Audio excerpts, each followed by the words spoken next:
Anda pasti pernah lihat bunga merah yang cantik banget ini kan? Ini bukan sekedar tanaman hias loh. Ini Rosella, atau nama kerennya Hibiscus subdariva. Warnanya itu loh menggoda banget, plus rasa asam segarnya bikin minuman ini jadi ngetren di seluruh dunia sebagai minuman kesehatan. Tapi, jangan terkecoh sama penampilan yang cantik. Di baliknya, bunga ini nyimpan kekuatan yang luar biasa. Dari zaman dulu, Rosella ini udah jadi andalan buat obat tradisional. Cuma, kekuatannya ini nggak sesederhana itu. Ada kompleksitas yang perlu banget kita pahami. Nah, ini dia pertanyaan besarnya. Rosella ini sebenarnya pahlawan buat kesehatan kita atau justru ada bahaya yang ngumpet di baliknya? Pertanyaan ini yang bakal kita kulik bareng-bareng. Yuk kita bedah tuntas sisi baik dan sisi gelap dari si eliksir merah ini. Oke, kita mulai dari awal banget ya. Kita telusuri akarnya. Dari mana sih sebenarnya Rosella ini datang dan kok bisa bunga ini jadi bagian penting dari tradisi kesehatan di begitu banyak negara? Oke, nama ilmiahnya emang agak susah disebut, Hibiscus subdariva. Tapi ada satu hal penting banget yang perlu Anda tahu. Bagian yang kita minum sebagai teh, itu bukan mahkota bunganya yang cantik loh, tapi kelopak tebal warna merah pekat yang ada di bawahnya, yang ngebungkus biji. Nah disitulah semua harta karun kesehatannya tersimpan. Dan perjalanannya ini, wah keliling dunia. Asalnya dari Afrika, terus menyebar ke Asia, Karibia, sampai Amerika Tengah. Gak heran kalau Rosella jadi andalan dalam pengobatan tradisional Tiongkok dan Ayurveda. Ya gimana enggak, rasanya yang asam seger itu bikin semua orang suka. Bisa buat minuman enak, sekaligus jadi obat. Oke, cukup nostalgia sama tradisi kunonya. Sekarang kita loncat ke dunia modern, kita masuk ke laboratorium. Apa sih kata para ilmuwan soal ramuan kuno ini? Siap-siap ya, karena temuan mereka ini, jujur, bikin takjub.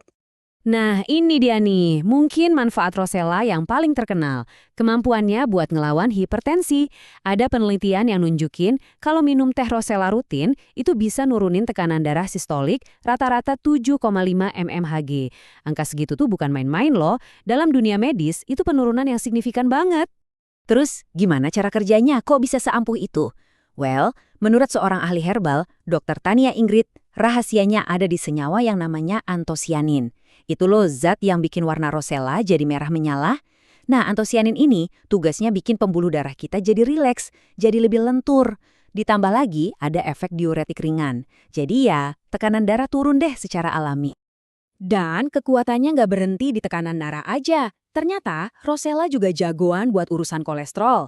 Penelitian nunjukin teh ini bisa bantu nurunin kolesterol jahat atau LDL dan trigliserida, sekaligus bisa naikin kolesterol baik atau HDL. Wah, ini sih paket komplit buat jaga kesehatan jantung kita. Ternyata manfaatnya jauh lebih banyak dari sekedar buat jantung loh.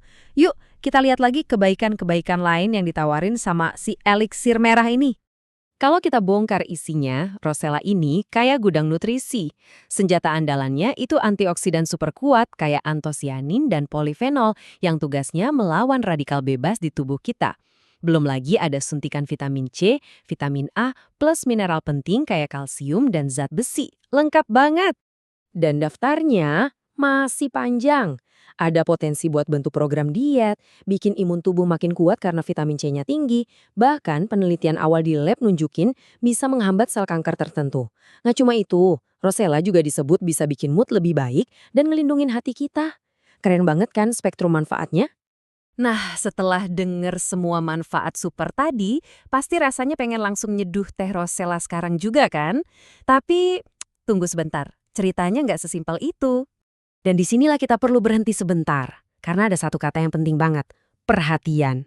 Sebelum Anda buru-buru lari ke dapur, ada beberapa hal yang wajib, kudu, harus Anda tahu.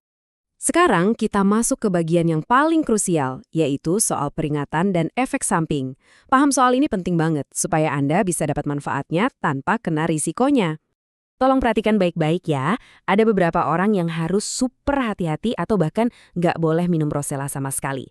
Pertama, ibu hamil atau yang lagi program hamil, jangan ya, karena bisa memicu kontraksi.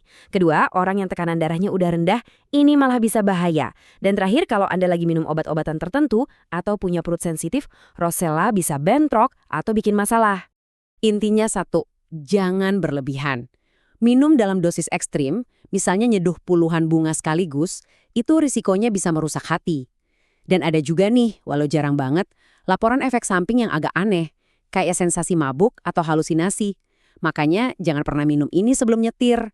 Aturan paling penting, kalau Anda punya kondisi medis atau lagi rutin minum obat resep, wajib hukumnya konsultasi dulu sama dokter. Oke, setelah kita paham sisi peringatannya, sekarang baru deh kita bisa ngomongin cara nikmatin Rosella dengan pintar dan aman. Gimana sih cara bikin secangkir teh Rosella yang pas?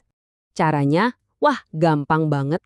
Cukup ambil 3 sampai 5 kelopak rosella kering buat satu cangkir. Terus, tuang air yang baru mendidih. Diamkan sekitar 5 sampai 10 menit sampai warnanya jadi merah pekat yang cantik itu. Abis itu saring dan jadi deh. Kalau rasanya terlalu asam buat Anda, tinggal tambahin sedikit madu atau perasan lemon. Sempurna. Terus, seberapa banyak boleh minumnya? Aturan umumnya sih, yang dianggap wajar dan aman itu sekitar 3 sampai 4 cangkir sehari. Itu udah cukup banget kok buat dapetin manfaatnya tanpa perlu khawatir. Jadi, kesimpulannya, Rosella ini memang anugerah dari alam yang luar biasa. Sebuah eliksir dengan kekuatan yang udah diakui ribuan tahun oleh tradisi dan sekarang dibuktikan oleh sains. Tapi, sama seperti semua hal yang punya kekuatan besar, kita harus bijak menggunakannya. Jadi, pertanyaan akhirnya bukan lagi soal seberapa hebat sih Rosella, tapi seberapa bijak kita akan memanfaatkannya.